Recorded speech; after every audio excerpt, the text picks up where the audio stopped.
دیکھ لینا کہ کوئی شخص اگر کلمہ کفر کہے اور پھر وہ یہ کہے کہ مجھے پتہ نہیں تھا، تو یہ عذر نہیں ہوتا ہے، کلمہ کفر مانا جائے گا، عذر نہیں ہے۔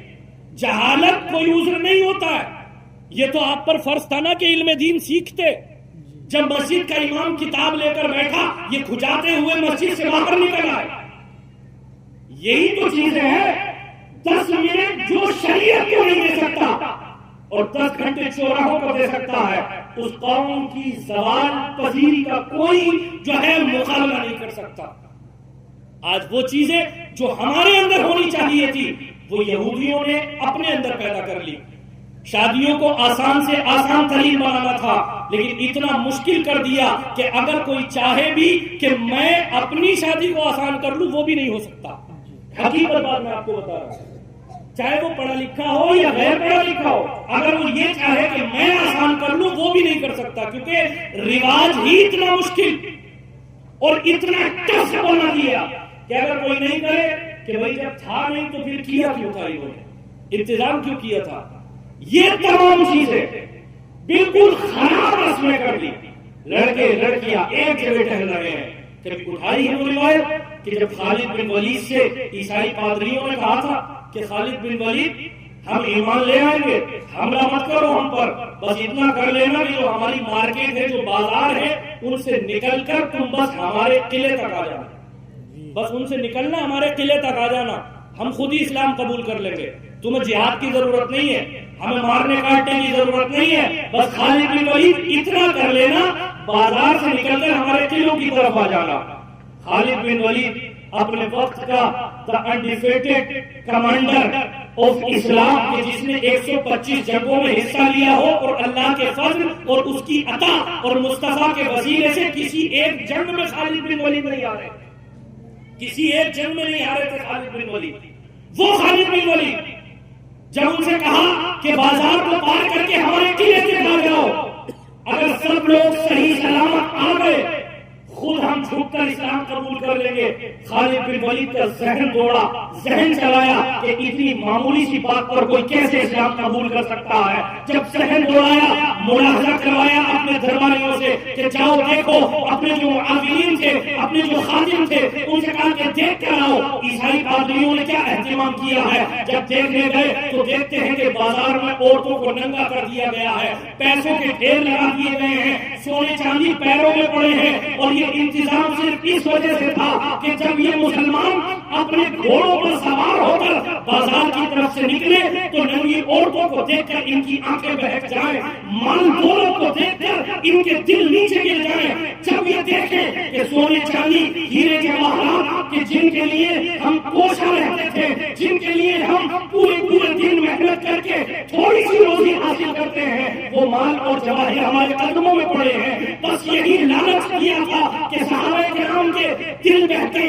نظریں بہتے، مال و دولت کو پسند کر لیں، عورتوں کو پسند کر لیں، اور اس کے بعد وہ بہت کر اپنے دین سے پھر جائیں۔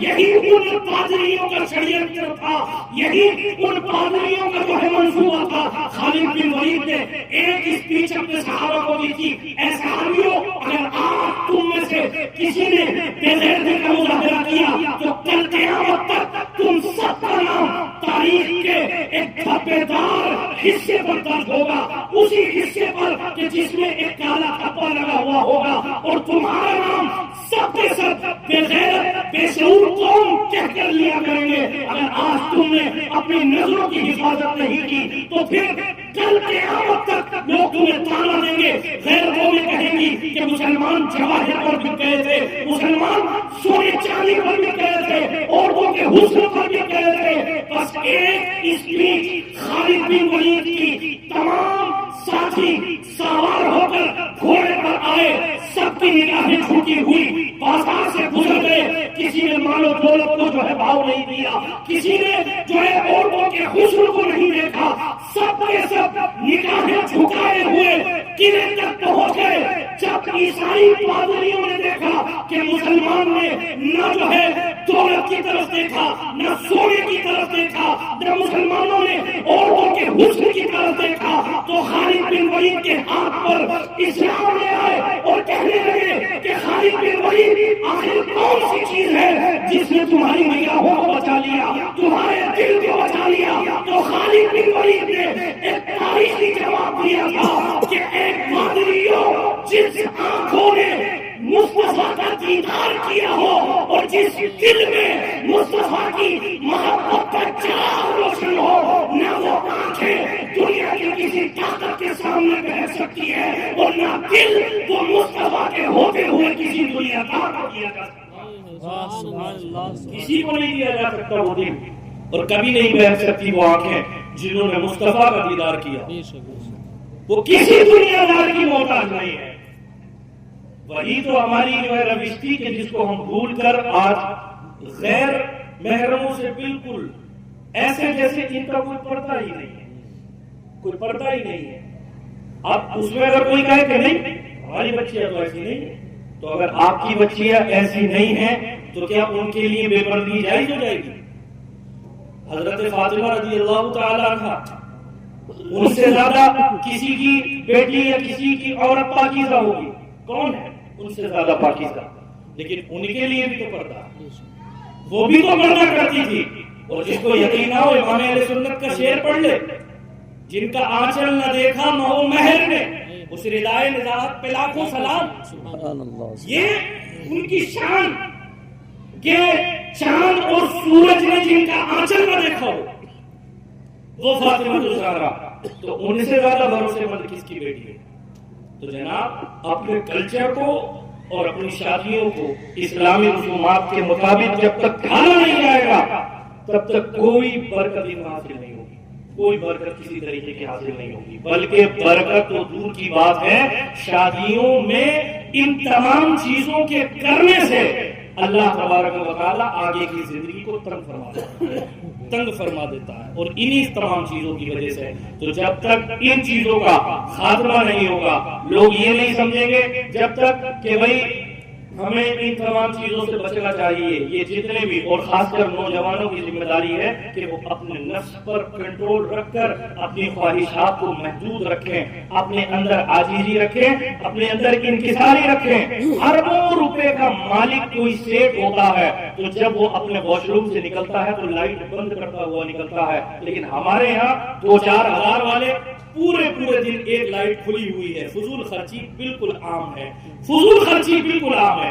یہی سورہ طٰہٰ کی آیت میں نے آپ کے سامنے پڑھی تھی، اس کی اگلی آیت اللہ رب العزت نے خود فرمایا تھا، خود فرمایا اللہ رب العزت نے وَكَذَلِكَ نَجْزِي مَنْ أَسْرَفَ، اسی طریقے سے ہم اس سے بدلہ لیتے ہیں جو اپنے یہاں پر فضول خرچیاں کرتے ہیں۔ اللہ نے کیا فرمایا تھا کہ ہم اس کو اندھا بنا کر اٹھائیں گے جو ہمارا ذکر نہیں کرے گا، اور جو اسراف کرے گا، فضول خرچی کرے گا، ہم اسی طریقے سے اس سے بدلہ لیتے ہیں کہ اندھا بنا کر قیامت کے دن اس کو اٹھایا جائے گا۔ تو یہ زندگی کوئی ایسی زندگی نہیں کہ جس پر جو ہے حضرت نے حدیث بیان کی، خود اللہ کے رسول صلی اللہ علیہ وسلم نے ارشاد فرمایا لو کانت دنیا عند اللہ مثل جناح البعوضۃ ما شرب اللہ منها کافرا شربۃ، کہ اگر دنیا کی حیثیت اللہ کی نظر میں ایک مچھر کے پر برابر بھی ہوتی تو اللہ کسی کافر کو ایک پانی کا قطرہ بھی میسر نہیں ہونے دیتا، کسی کافر کو پانی کا ایک قطرہ بھی میسر نہیں ہونے دیتا۔ مصطفیٰ کریم ایک جو ہے جگہ سے گزر رہے تھے، صحابہ ساتھ میں تھے، مری ہوئی مردار سڑی ہوئی بکری پڑی ہوئی تھی۔ مصطفیٰ کریم نے پوچھا صحابیوں اس بکری کی اہمیت تمہاری نظر میں کیا ہے؟ صحابیوں نے عرض کی یا رسول اللہ یہ تو بالکل سڑی ہوئی مری ہوئی بکری ہے، یہ تو اس کی کیا کسی کی نظر میں حیثیت ہوگی؟ تو مصطفیٰ کریم نے ارشاد فرمایا تھا کہ اللہ کے نزدیک دنیا کی حیثیت اس مردار بکری سے بھی زیادہ ذلیل ترین ہے، اس مردار بکری سے بھی زیادہ ذلیل ترین ہے۔ اور پھر ایک اور حدیث میں خود فرمایا الدنیا ملعونۃ وملعون بما فیہا، دنیا پوری کی پوری لعنت زدہ ہے اور جو کچھ اس میں ہے سب لعنت زدہ ہے، الا عالما او متعلما او ما فلاہ، مگر وہ شخص کہ جو عالم ہے، جو طالب علم ہے اور جو ان سے محبت کرنے والا ہے، بس وہ ہے کہ جو دنیا کی لعنت سے بچا ہوا ہے، باقی پوری کی پوری دنیا ملعون ہے۔ اور آج تعلیم پر ہی غور نہیں ہے. ہماری بچیاں غیر مسلموں کے ساتھ بینچ شیئر کر کے کلاس لے رہی ہے اور انہی کے سانچے میں ڈھل کر رامپور کی کتنی بچیاں آپ نے دیکھی, شہر کی بچیاں, ان کا پورا گروپ تھا, بچیوں کو چھوڑتی تھی, غیر مسلم لڑکوں سے ملواتی تھی اور ملوانے کے بعد ایک وقت وہ آتا تھا اپنا دین اسلام جو اپنی جان سے بھی پیارا ہونا چاہیے, اس دین کو چھوڑ کر غیروں کی آغوش میں بیٹھ جاتی ہے. یہ کس وجہ سے ہے؟ اتنا بڑا مالدار گاؤں لیکن کوئی ایک کالج اپنا قائم نہیں, کوئی ایک یونیورسٹی اپنی قائم نہیں. آپسی لڑائی, آپسی نااتفاقی, نہ کوئی کسی کے ساتھ بیٹھنے کے لیے تیار, نہ کوئی کسی کے ساتھ اٹھنے کے لیے تیار ہے. اور اس کا ثمرہ یہ ہے نہ کوئی ہمارا کالج, نہ ہمارا کوئی اسکول, ہمارے مدارس میں وہ تعلیم نہیں کہ جس تعلیم کے ہم خواہش بن رہے ہیں. کوئی چیز ہمارے یہاں پر صحیح نہیں. اس کا اصل سسٹم کیا ہے کہ اگر 4 مدرسے ہیں تو ان میں ایک مدرسے والا کہتا کہ یہ میرا مدرسہ ہے,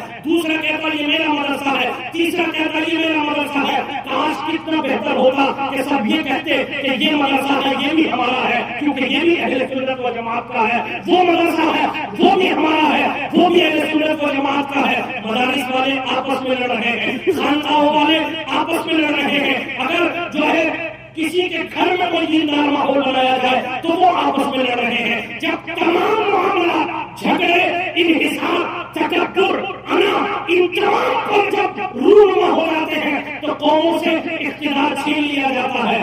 آج ہمارے ہاتھ میں کچھ نہیں, ہمارے خود کے بچے اپنے ہاتھ میں نہیں. وہ بچے جو 15,000 20,000 دینے والے ہیں وہ آپ کا کہنا ماننے کے لیے تیار نہیں, کیونکہ تعلیم سے آپ دور ہیں. مدرسوں میں سکھایا جاتا کہ جناب تمہیں جو ہے فلاں چیز سے بچنا ہے, یہ سکھایا جاتا تو سکھایا یہ جاتا ہے کہ فلاں مدرسہ جو ہے تمہارا نہیں ہے اور یہ مدرسہ ہمارا ہے. جب سے تمہارے ہمارے کی لڑائی آپس میں ہونے لگی, آج دنیا میں آپ دیکھ لیجئے, اپنے گاؤں سے اندازہ کر لیجئے, نہ کوئی مدرسہ آگے بڑھ پایا. اتنا بڑا گاؤں کم سے کم کوئی فضیلت کا ادارہ ہوتا, کوئی تخصص کا ادارہ ہوتا, کچھ نہیں, بس وہی رابعہ تک کی تعلیم اور اس کے بعد بچوں کو باہر جانا پڑتا ہے.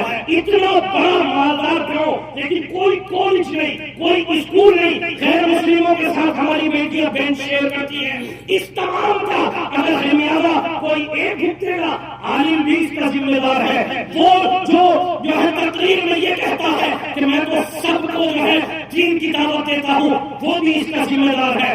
وہ مالدار جو یہ کہتا ہے کہ یہ عالموں کا کام ہے ہمارا کام نہیں ہے, وہ بھی اس کا ذمہ دار ہے. وہ سرمایہ دار جو یہ کہتا ہے کہ یہ تو جو ہے دوسرے لوگوں کا کام ہے, یہ سب کا کام ہے. اللہ کے رسول نے فرمایا, ایک کو نہیں فرمایا, کسی عالم کو نہیں کہا بلکہ سب کو کہا کلکم راعٍ ومسئول عن رعیتہ. تم میں سے ہر ایک چرواہا ہے اور چرواہے کے انڈر میں جتنی بکریاں ہوتی ہیں اگر ایک بکری گم ہو جائے تو مالک اس سے سوال کرتا ہے کہ بکری کہاں گئی. بس یہی تمہارا حال ہے کہ تم سب کے سب اپنے گھر والوں کے لیے, اپنی سوسائٹی کے لیے, اپنے معاشرے کے لیے, اپنے تمام گروہوں کے لیے تم سب ذمہ دار ہو. اور سب سے سوال ہوگا کہ جب اللہ نے تمہیں پیسہ دیا تھا تو تمہاری بیٹیاں غیر مسلموں کے ساتھ کیوں نظر آ رہی تھی؟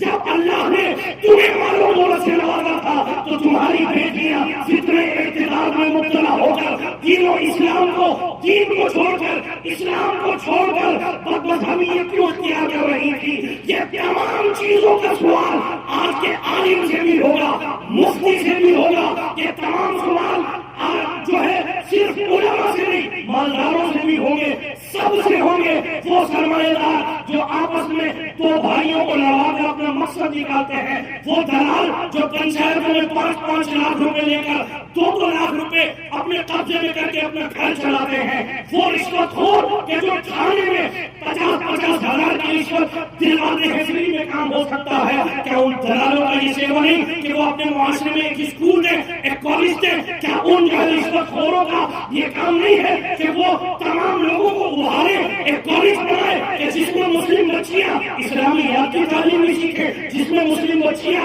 دینی تعلیم, اصلی تعلیم, دنیا کی تعلیم بھی سیکھیں. ہمیں میں سے پھر کوئی پروفیسر ہوگا, کوئی وکیل ہوگا, کوئی جج ہوگا. ہم یہ نہیں کہتے کہ سب بچوں کو عالم بناؤ, کسی کو وکیل بناؤ جو تھانے میں تمہارے کام آئے گا. رشوت خور نہیں ہوگا, اور جو رشوت خور ہوگا اس سے علم کی قدر, علم کی وقت چھین لی جاتی ہے، تو آج اگر آپ نے ان چیزوں پر غور نہیں کیا تو کل قیامت کے دن آپ سے سوال ہوگا کہ جب دولت دی تھی تو پھر تم نے اپنی لڑکیوں کو غیر مذہب قبول کرنے کے لیے کیوں چھوڑ دیا تھا؟ تمام لوگوں سے سوال ہوگا اس کا۔ اس طریقے کی تقریریں لوگ نہیں سنتے کیونکہ وہ مطلب کی نہیں ہوتی ہیں، لیکن میں خود اس بات کا ذمہ دار ہوں جناب۔ میں سوچوں کہ میں بچا ہوا ہوں، میں خود ذمہ دار ہوں، لیکن میں یہ کہہ کر بچ سکتا ہوں کہ جب میں کسی کو ساتھ لانا چاہتا ہوں تو آئے گا کون ساتھ میں؟ یہ کام اسکول کالجوں کا، یہ کام بنانے کا، یہ حقیقت بات یہی ہے کہ علماء کا کام نہیں ہے، ورنہ علماء کو جو لوگ اس معاملے میں پسند کریں گے۔ یہ کام ہے سرمایہ داروں کا، جو ہے اس وقت میں جب آپ کی کوئی پنچایت ہوتی ہے آ کر بیٹھ کر فیصلہ کر دیتے ہیں، تو جب پنچایت میں علماء سے فیصلہ نہیں ہوا تو اسکول کالج کے وقت جو ہے علماء کیا کام آئیں گے؟ یہ تو سرمایہ دار ہیں کہ جن کی ایک ایک آواز پر لوگ ایک ایک لاکھ نکالنے کے لیے راضی ہو جائیں گے۔ آج کوئی کالج نہیں، کوئی یونیورسٹی نہیں، پورا گاؤں ایسی جہالت کے اڈے پر چھوڑ دیا، اور سب کے سب لوگ، نہ کسی کو علم کی طرف کوئی رجحان۔ آپ علم دین نہ سیکھیں، علم دنیا ہی سیکھ لیجئے، نہ دنیا کا کوئی علم کسی کے پاس، نہ دین کا علم کسی کے پاس۔ اتنا بھی سمجھ نہیں ہے کہ کسی حدیث کے مطلب کو اپنے ذہن میں بسا کر اس کو سمجھ سکیں، ایسی بھی جو ہے آج ہمارے اندر تعلیم نہیں ہے۔ اور جب سے یہ تعلیم کی گراوٹ ہمارے اندر آئی ہے، قوم مسلم کا تسلسل اتنا گر گیا ہے کہ آج ہم دھستے چلے جا رہے ہیں زمین میں، اور اس سے بڑا، وہ دھسنا تو الگ ہے کہ زمین میں زندہ دھسایا جائے گا، اس سے بڑا دھسنا کیا ہے کہ آج ہمارا معاشرہ کافروں سے بھی بدتر نظر آ رہا ہے۔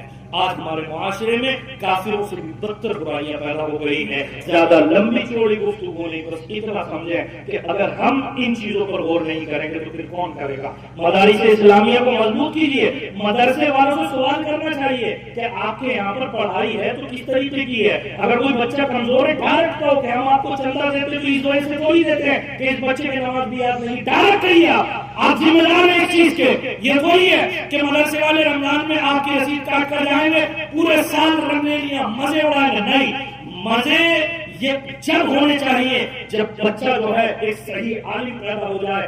آپ دیکھ رہے ہیں اس وقت میں جو لڑکے عالم بھی بن رہے ہیں، صحیح معنی میں عبارت بھی عربی کی نہیں پڑھ سکتے، وہ عربی رٹنا تو دور کی بات ہے، زبان پر عربی جاری ہونا کہ ایک ایک حدیث آدمی عربی میں بیان کر دے یہ تو دور کی بات ہے۔ عربی تو وہ جانتے ہی نہیں کہ حقیقت میں زبان کیسی ہے۔ یہ کیا ہے؟ کیونکہ آپ کا کام سسٹمیٹک طور پر نہیں ہو رہا ہے۔ جو مدارس میں بیچارے پڑھا رہے ہیں وہ خود اس لائق نہیں ہے کہ وہ عربی ان کو آتی ہے، تو وہ دوسرے کو کیا سکھائیں گے؟ یہ جو ہے تو وہ دوسرے کو کیا سکھائیں گے؟ یہ سب صرف عالم کی ذمہ داری نہیں ہے، یہ عوام کی بھی ذمہ داری ہے۔ باقاعدہ پوچھو مدرسے والوں سے کہ آپ کو جب چندہ دیتے ہیں 10 لاکھ 15 لاکھ 20 لاکھ 40 لاکھ 50 لاکھ کیا کرتے ہو مدرسوں میں؟ خالی اس لیے کرتے ہو کہ یہ بچے بس جوڑ لیے، دستاریں کرا دی، اس کے بعد سب نمٹ کر؟ نہیں، کوئی فارغ نہیں ہوگا اگر ایک باصلاحیت بچہ نہیں نکلا۔ دستار کیا، اس کے سر پر 1000 پٹکے رکھ دو، کوئی فائدہ نہیں حاصل ہو سکتا۔ سر پر 1000 امامے باندھنے سے وہ کیا جو ہے مثال دی گئی ہے کہ جن لوگوں کو جو ہے توریت دی گئی پھر وہ اس کا بوجھ نہیں اٹھا سکے، اس پر عمل ہی نہ کر سکے، تو کیا فرمایا کہ مثل الحمار یحمل اسفارا، اس گدھے کی طرح ہے کہ جو بوجھ کو ڈھوتا ہے۔ تو کتابیں کسی کے اوپر لادنے سے کوئی عالم نہیں بن جاتا جب تک اس کے اندر صلاحیت موجود نہیں ہوگی، جب تک اس کے اندر علم موجود نہیں ہوگا۔ باہر کے مدرسوں میں آپ دیکھو ایک سے قابل ترین بچہ عربی فر بولنے والا، ہمارے یہاں پر انگلش کچھ کسی کو نہیں آتی، صحیح معنی میں اردو نہیں بولنے والے لوگ موجود ہیں جو اردو تک بولنا نہیں جانتے، عربی تو دور کی بات ہے۔ یہ کام سسٹمک طور پر نہیں ہوا کہ مدارس میں نہ عربی سکھانے کی طرف کوئی توجہ، جو مدرس وہ غیر لائق غیر قابل، جو خود نہیں جانتے کہ عربی کیا چیز ہے، تو وہ دوسروں کو کیا سکھائیں گے؟ تو پھر جب مدارس کا حال یہ ہے تو اسکول وہاں پر کیسے بنیں گے؟ اور بن بھی گئے تو چلیں گے کیسے؟ سب کے سب چاپلوسی پر کام چلے گا کہ یہ میری چاپلوسی کرے گا تو یہ یہاں پر پڑھائے گا، یہ یہاں پر میری چاپلوسی کرے گا، یہ یہاں پر پڑھائے گا۔ بس امام اگر کسی سے کچھ نہ کہے 1000 سال تک ٹک سکتا ہے، لیکن امام نے ایک شخص کے خلاف کوئی بات بول دی، بس یہ امام خراب، اس کو نکال دو، اس کو ختم کر دو، کیوں؟ کیونکہ یہ خراب ہے، اس نے جو ہمارے مطلب کی بات نہیں کی۔ مطلب بھی کہنے والا منافق ہوتا ہے، اور جو شخص منہ پر کہتا ہے وہ آپ کا خیر خواہ ہوتا ہے۔ بات کڑوی ہوتی ہے مگر قیامت کے دن وہ آپ کو اچھا سمجھا دلائے گی۔ اپنے مدارس کو بھی جو ہے مضبوطی کے ساتھ تعاون سے بھی انہیں مضبوط کرو، اور اپنی سوالات سے بھی مضبوط کرو کہ پڑھایا کیا ان کے اندر سب سے پوچھو، اور کالج قائم کرنے کی طرف توجہ دو، ورنہ غیر مسلموں کے ساتھ لڑکیاں بیٹھتی رہیں گی غیر مسلموں کی آغوش میں، جیسے آج رامپور کی سینکڑوں لڑکیاں چلی گئی، کسی کو کوئی پرواہ نہیں، کیونکہ عقیدے کی طرف کوئی معاملہ نہیں تھا۔ پیسہ آ جائے، بزرگوں کا نظریہ کبھی نہ جائے۔ بزرگوں کا نظریہ کیا تھا کہ اگر گاؤں میں کوئی بد مذہب کسی مسجد میں آیا پوری مسجد دھلوا دیا کرتے تھے۔ آج ہمارے گھر میں ایک بد مذہب موجود ہوتا ہے، آج ہمارے یہاں پر کوئی نہ کوئی بد مذہب ہوتا ہے۔ بزرگوں کا نظریہ مت جانے دو۔ آج بزرگوں کا نظریہ ہوتا تو کرسچنوں کے اسکول میں اپنے بچوں کو نہیں پڑھاتے، اپنے خود کی سوسائٹیاں قائم کرتے۔ دیکھو رامپور کے سورے کلیوں کو کہ انہوں نے اپنی تنظیمیں بنا کر اپنے ادارے قائم کیے، دنیاوی تعلیم بھی دیتے ہیں، دینی تعلیم بھی دیتے ہیں۔ دیکھو یہ کام ہمارے تھے لیکن وہ کر رہے ہیں، ہم آپسی لڑائیوں میں مر رہے ہیں۔ جناب جب تک یہ نہیں ہوگا قوم مسلم کی زبوحالی ایسے ہی جاری رہے گی، ایسے ہی بربادی جاری رہے گی۔ اللہ پاک کی بارگاہ میں دعا ہے ہماری شادیوں میں ہونے والی خرافات سے ہمیں محفوظ و معمون فرمائے، ہمیں صحیح طور سے اپنے جلسوں کو سجانے، ان سے کچھ نہ کچھ سیکھنے کی توفیق عطا فرمائے۔ اللہ اس جلسے کی برکت سے بالخصوص ہم تمام حاضرین کے گناہوں کی مغفرت فرمائے۔ وما علینا الا البلاغ۔ تمام لوگ میرے ساتھ ایک دوسرے کو گواہ بنا کر اپنی زندگی میں کیے ہوئے تمام گناہوں سے، جس سے کوئی کلمہ کفر، کلمہ شرک، کلمہ فسق سرزد ہوا ہو، ایک دوسرے کو گواہ بنا کر توبہ کریں۔ پڑھیں میرے ساتھ استغفر اللہ ربی من کل ذنب واتوب الیہ۔ تجدید ایمان کریں لا الہ الا اللہ محمد الرسول اللہ۔